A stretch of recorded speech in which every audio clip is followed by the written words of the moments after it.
Billy, okay. How we going, pal? You good?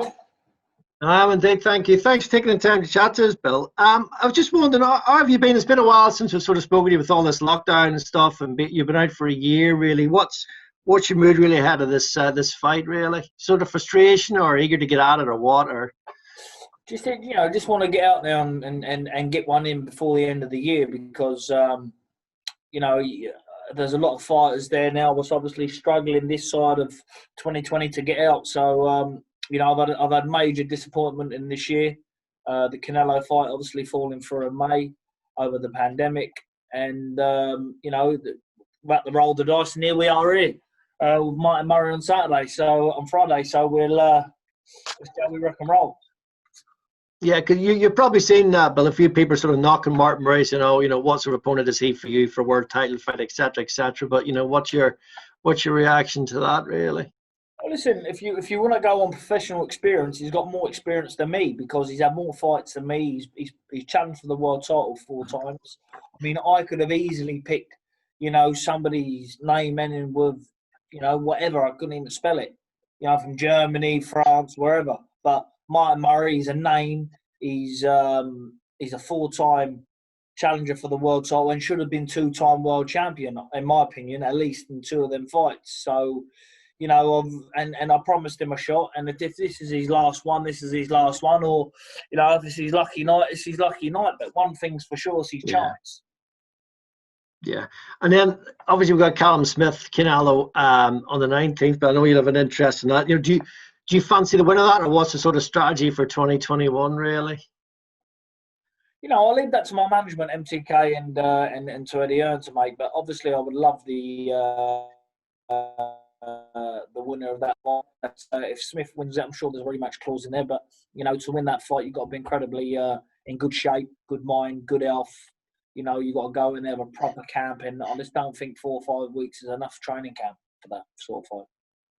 Is that right? Yeah, that's your big concern for Callum, right? Yeah. Yeah, I think Callum's got the tools in his box to win, but you have to have the right preparation time and put the man hours in and go over and repeat that for maybe 2 months, 3 months, how to beat him, what strategy you're going to go in there with. And I just think that it's all been crash, bang, wallet, give me my cash and, let's get it on.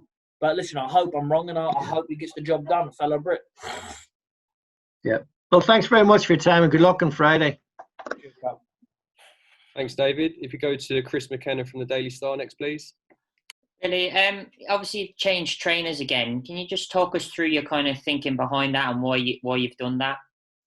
The other trainers, the toe was hanging out of them, so I had to change trainers. That was weared out. My other trainers, that was weared out.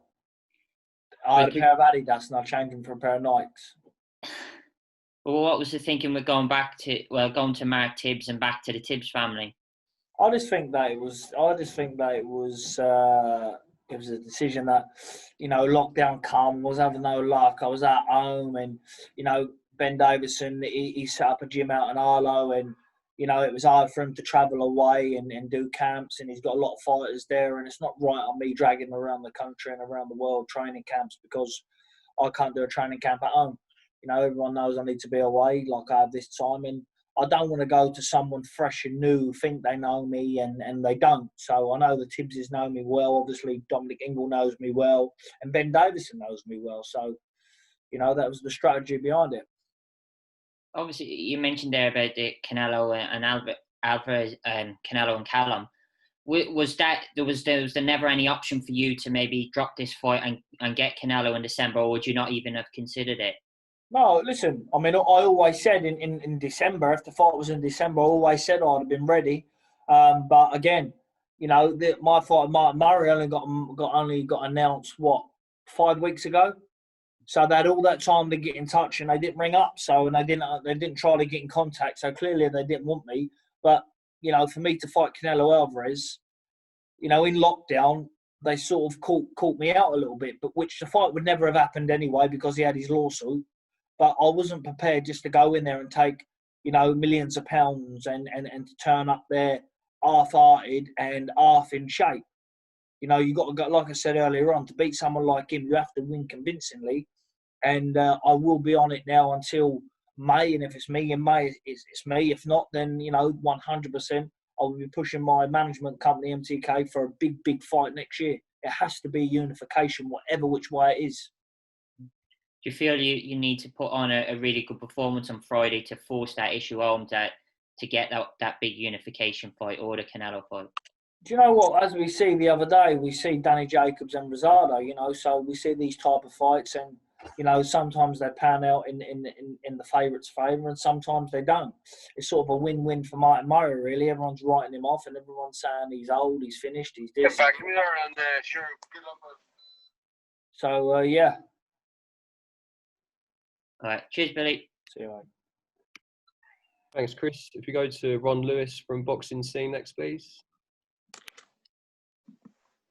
Hiya, Bill.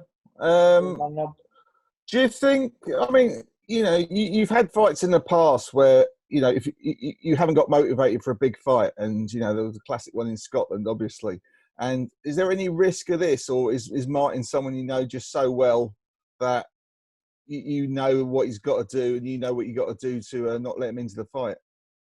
Oh, there's always a risk, mate. There's always a risk. There's a risk I could go out there and get knocked out in one round. That's why people watch boxing. There's a risk that, I could go out there and get the job done in one round. There's always a risk. There's an element of risk of people's lives in a boxing ring. So, people tune in. If they knew 100,000,000% I had the win and, it was all one-sided, they wouldn't watch it. But, so there's obviously that risk. But I haven't overlooked Martin. I've just trained and prepared myself the best I can for this date. So, I know how tough Martin is, and I know what he's going to bring to the table, and I know he don't lay down. So I know I can't afford that same sort of performance.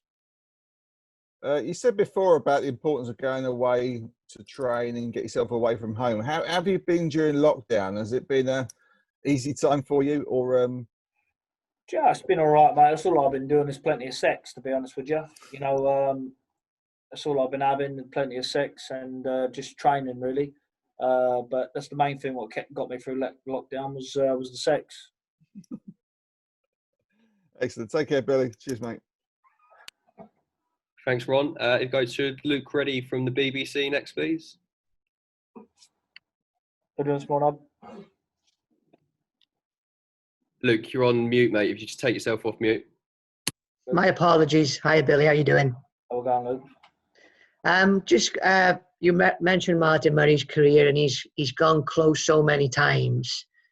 I mean, as you say, this is his last shot. I wondered, could you put yourself in his shoes? You achieved success quite young. I mean, what do you think that must be like for him mentally to have to know that it's gone this long and this is one more chance? Well, look, Martin's got his own mind. Martin's got his own head. He's trained. He's prepared for this how he wants to prepare for it. Whether he wants to train on emotions for this fight, whether he wants to train on grit and determination for this fight, or whether he wants to train on experience, it doesn't really matter. He has to find a way to beat me. And I think that'd be difficult for any fighter on the planet at my weight on their night. So, I got to take my hat off to him, what he's done. I was supposed to fight him. I couldn't look at it and say, well, I was mandatory for his British title many moons ago, and he vacated.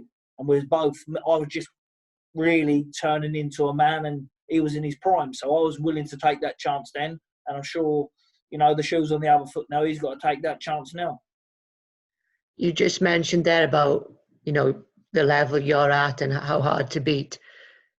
There's been a few instances coming out of, during lockdown, and people then fighting and maybe falling a little short or not being as good as they want. So we've not been able to see anything of you for a long time. What level do you think you're at this very point?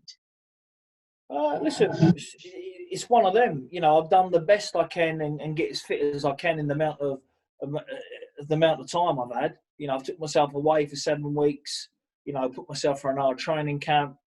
So I've done what's put in front of me. So, I'm hoping, and I'm hoping that the ring rust is not as rusty as that what it can be. I hope I'm a bit looser and smoother than I've been in previous fights before when I've been out the ring for a long time. So, maybe it's a blessing for Martin Murray. Maybe it suits him more this fight than me. other than the sex, is there anything different that you've done with the new, a new regime? There's really outdoor sex, plenty of sex in the woods, I think it's good. I've got a naturist near me and I go down there and that, and, I go and I do the dogging and all stuff like that with the ladies and put myself out there. It's very good. That's how I've been training for this fight, to be honest. In lockdown and some of this fight, sex, seriously, for stamina. Nice. Thank you very much indeed. Thank you. Thanks, Luke. If we go to John Denham from Boxing News next, please. Hey, Billy. How's it going? How we going, John? How are you, pal? Oh, very good. Thank you. Very good. Obviously, you've had a couple. Well, you were meant to fight Martin, a couple of years ago. You had a couple of fights fall through. Is there any bad blood between you, or do you have a sense there's some unfinished business? Especially, Listen, I guess, when you listen. Obviously, I can sense frustration from Martin's side. He done 2 training camps and 2 fights, didn't happen. It was what it was at the time. At world level, if I was to injure myself now, then I'm not going to take that chance and get in the ring and put such as my world title on the line. It means everything to me because I've worked since I've been a little boy for this, and to get here and to get in the ring just because you're expected to get in the ring and you got an injury. Sadly for him, the same injury that I had, the calf, happened twice in both training camps back to back. Obviously didn't give it enough time to heal. I rushed back in training because I wanted to, but I'll give him my word he'll fight me, and it's a bit later than expected, but here we are. It's on Friday night. Yeah, and you've, like you said, you could have picked easier opponents for this fight. Well, look, me and my management team, MTK, we sat down and I put some names forward. There was Callum Smith's name put forward, who I put forward. They were Canelo Alvarez. They were Demetrius Andrade's. They were, who else were they now? They were Parker's. Thought I'll get my Mantry out the way, but he was already tied up. All of these fighters were tied up. Even when the Martin Murray was put on the table, they were still. I was still pushing for Demetrius Andrade, but he was tied up, and obviously he's got some sort of shit in the pants job and pulled out because he was supposed to be fighting Dusty, and he's pulled out for some reason. He don't, So really, I wanted a bigger fight, but as in a name, an unbeaten record and stuff like that, because obviously I know I'm going to get critics saying, "Oh, Martin Murray this, Martin Murray that," but he's coming to win. He never comes to lay down. If Martin Murray came to lay down, then I'd be confident enough to say I'd give someone my old purse because I know it's going to be a tough fight, Yeah, and in that sense, how dangerous is it? Because you mentioned how big next year could be for you with the Canelo fight potentially. Because if Martin wins, then he's sitting in the driving seat. If Martin wins, then he's got the golden ticket and he sits there and he waits for that. He waits for that chance. If not the rematch, so financially, it's certainly he's not going to get any better for him. So good luck to him. I'm happy he's getting paid well, and he's got a lovely family. There's no animosity there with me and him. But I can sense a bit of frustration in him, and if I can get that frustration out of him in the ring on Friday night, I should have a field day. Excellent. Well, that's great. Thanks very much, Billy. Cheers. Thanks, John. If you go to David Charlesworth from Press Association next, please. Hi, Bill. How are you doing? How we going? Good, thank you. This fight is obviously a test. You've just said that, an opportunity to get some tough rounds under your belt. So, is this a good thing to have this now before facing a step up in competition rather than going into a unit? Listen, mate, I'd be very disappointed if I went in there and blew Martin Murray away in one round. I'd be very disappointed. I really, really need rounds. I've been out 1 year.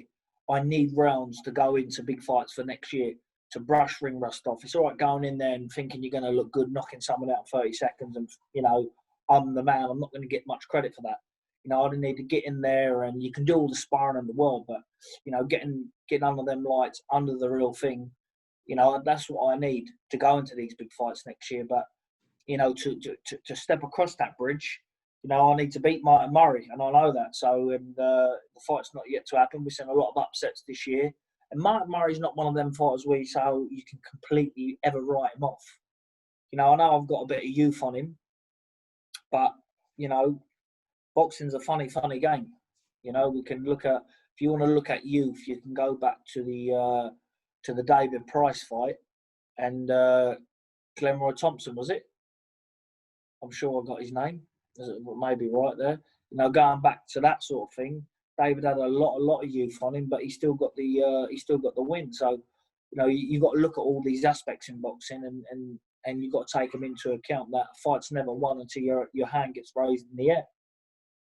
Yeah, that's a fair point. Just like all that you've just said, maybe looking ahead to next year, would you be happy to go back down to middleweight? I mean, I know you've mentioned unifications. Would you look at light heavyweight, or is your sole focus on the middleweight when discussing these big fights? Well, listen, it is what it is. I'm up for the big fight. So if there's a big fight at middleweight, I'm sure that I could make middleweight. You know, and realistically, I am a middleweight. But I'm obviously mixing it with the big boys at 12 stone, and I want the big fights at 12 stone, you know. But look, it's one of those. Everybody for middleweight's moved up to 12 stone now, and I think it's the hottest weight division in the world at the minute. Fair enough. All the best Friday. Cheers, Bill. Cheers. Thanks, David. If we go to James Lupton from Pro Boxing Fans. Yeah, Bill, mate, how you doing? We're going, James. How are you, mate? Yeah, very good. Thanks, mate. Just want to talk a little bit of outside the ring, your sort of management side and advisory side of things. You've got a couple of boys on the card, Dante Dixon, Louis Edmondson. Is that one eye on the future? Are you sort of looking into that side of things? You know, I'm certainly looking forward to that side of things in the future, at a later date, you know, in a few years yet. But, you know, when you see young talents coming through and, you know, you can spot world elite talent coming through that you believe can be world champions, it'd be nice. It's nice to work alongside them, and I believe that them two, they're managed by myself and co-managed with MTK. I believe that they can be world champions too, guided with the right advice and the right fights. How important is it for these guys? Because normally they're probably on small hall shows, but with your help, they can get on these bigger shows. How much does that accelerate their progress? You know, like I say, to get on these bills, just to be seen on these bills and to be canned for Sky, I think that, you know, that it's very important for even these promoters to see these young talents, because these are the future coming forward. You know, all of the AJs, myself, the Furies, all the big names in the UK, you know, we're not going to be around for the next 10 years. That's for sure, where these guys are. And it's important to get them seen early and get that stamp on them where people go, do you know what? Yep, we'll have him. And, you know, get their careers and guide them on the right path to world titles. And just the last one from me, Bill. You mentioned about shaking the ring rust. You mentioned about, you know, you've not been in there for a long time. Is that something you considered when considering your opponent in Martin Murray? Well, it's the same for him. You know, he's been out the ring a long time. So obviously, look, when I'm making, if they're saying to me, right, there's your date, them big fights ain't available, this is who is available for you. I'm looking at the best option on paper that I can get for a fight to get me motivated. And I looked at Martin Murray and I think, well, I know he's going to come to fight. And he's been inactive as well. So, you know, we've both been inactive. So it's one of them, you know, who's going to have the better night. And I believe it's me. And you probably believe it's him. I know he ain't going to enter this fight and sign a contract believing, right, I'm fighting Billy Joe. I'm just going to pick my money up and go home. Because we all know he's not built like that. He's a 4-time challenger for the world title, and I believe that he should have been a 2-time world champion out of them 4 challenges. So, you know, it's not a bad pick. Absolutely. Nice one. Cheers, Bill. Cheers, mate. Thanks, James. We go to Joe from Seconds Out. You're right, mate. How's it going? Yeah, not too bad, mate. You? Yeah, good, thank you. So do you think this is going to be the toughest fight of Martin Murray's career on Friday, as it, you know, because he's been in many tough fights before? Well, it's one of them that I can't. That's what's happened in the past with him, and you know, all his history that's gone. You know, that we're in today's world. We're in 2020 now. So You know, is it gonna? It's how tough are we gonna make that fight? You know, is he gonna come and commit, and you know, can he take as much punishment as he did in his prime? He's young, you know, 29s, 30s. No, I don't know. So, no, I'm hoping that it is going to be his toughest fight, because that's what I'm there for. I'm there to do what no one else has done, and that's obviously, you know, pull a sensational win off, whatever way it may be. But you know, boxing's boxing, like I said earlier on, and no one's guaranteed to win, are they? And where would you rank him in comparison to the people you fought? Well, you know, I've never boxed a fellow who's boxed for four world titles before. So, you know, you've got to put him up there. And people's writing him off because of his age, but you know, he's not one of these that sit on the couch. I think he's been doing his personal training. He's been active. He's been training. He's been in the gym. So it's not so he's been up to 20 stone and getting down, and he's not been in the ring for 5 years. The pandemic's come. I think he boxed just before the lockdown. So, you know, it is what it is. Fair enough. And lastly, I know you just mentioned you think it's going to be important to get rounds, seeing as you haven't been in the ring for so long. Do you think it's more important to sort of look good and maybe win in impressive fashion, or just get the round simply so you're in better shape for when you do face Andrade or Canelo next year? I think whatever happens, it's important to get the rounds in. Yeah. You know, I think this fight is going to be rounds, because he's a tough game, cunning old fox. He knows how to get through. You know, he took Golovkin in his prime 11 rounds. You know, so, and that was when Golovkin was destroying everybody. So you know that he's always got that know-how about the ring about him, you know. So you've got to take that off to him, and you know, you've got to give him credit, and you have to say that he is going to give me rounds at this stage, because, you know, he's made to do that. Okay, thanks, boss. Good luck. Thanks, Joe. If you go to Gary Newman, please.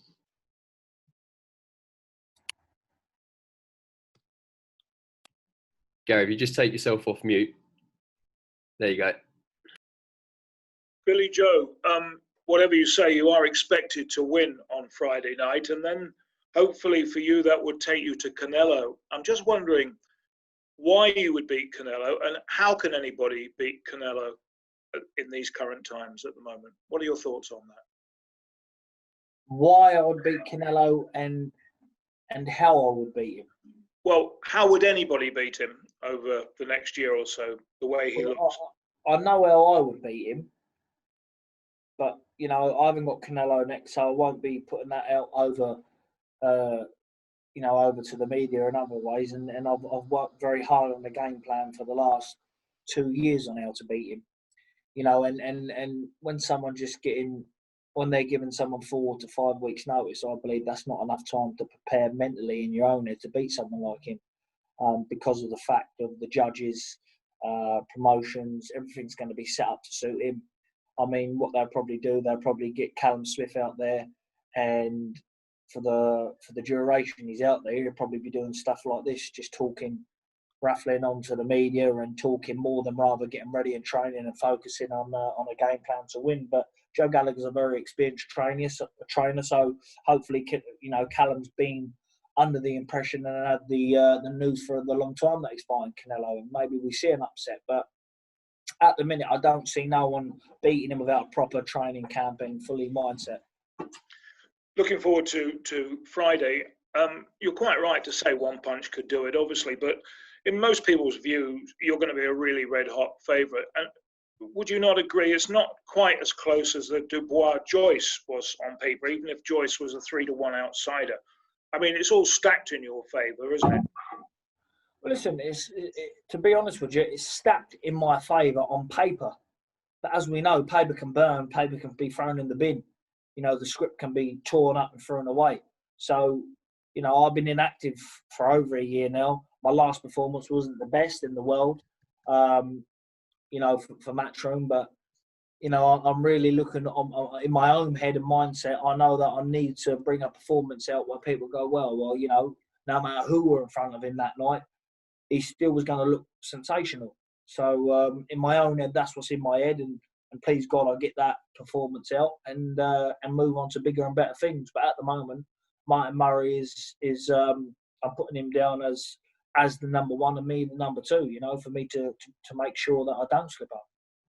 You've been around a fair old while. Do you appreciate these fights and these situations more now than you probably did earlier? I've been around a long time, but you know, I just think that you got to be thankful that, you know, we're allowed to even have sport, any sport, in this situation. You know, there's poor people at home now. You got like the elderly at home sitting there alone and you know, not having no one around them. My nan's at home. You know, no one's allowed around there, and it's a very lonely life for them. And you know, we get the privilege at least looking forward to doing something we love, whether there's crowds there or not. So I've got to really thank, you know, be very, very thankful to my management, MCK, who's been very, very, very, extremely patient with myself and worked alongside me, and Matchroom. So I'm happy I'm out, and we've got to be thankful. Just like to know as well, what you think about fighting in front of no crowds. How strange is that going to be for you? Oh look, it's one of them. When that bell goes, I don't hear any crowd anyway. You know, I don't box. I'm not a crowd pleaser, because out of my 29 fights, if I've took 10 clean punches, then that's a lot. So, you know, I don't fight on the crowd's reaction. I fight on my own intelligence and my own know-how. I'm looking forward to the fight. Good to see you back in action. Good to see you back in the ring. Good luck. God bless you. Thank you. Okay, we've got time for one more before we let Billy Joe go. So if we go to Jeremy Herages, please. Hi, Billy. Thank you for taking the time to talk. I'm curious, going into 2021, do you have an ideal number of fights that you would like to see? Or does that not matter as long as you get a unification bout? Certainly, you know, I want to be active. And that's the reason why I'm fighting Friday night, because if I was worried about that, I'd have went, no, I'll wait to 2021. But, you know, I need to get active to be in the running for these fights and get the rounds in, you know, and sharpen the tools and grease and, you know, the chains and stuff like that. So I need the rounds. But, you know, the main thing is I do want to be out at least 3 times going into it. And that's at least, you know, minimum 3. So, you know, there's big fights out there, and I'm sure that Eddie Hearn can make that, the stable of fighters he's got, and big fights like that. Final question for me, and I didn't think I'd be asking this one, but you talked about training and about sex. Is it safe to assume that you're not of the belief that sex weakens the knees, weakens the legs, and do you abstain? It's strong. You do, when you do the sex in under the woods, you know, like when you're putting your leg over the trees and under the trees and under the bushes, different positions and stuff like that. That's a workout. That's a pure workout, and you're having fun. That's called a fun workout. So no abstaining from it leading up to the fight whatsoever? No, just a couple of knee burns. Sounds good. Thank you, Billy. No problem. Right, and on that note, thank you very much, Billy, for your time. We'll see you in the bubble later this week. Cheers.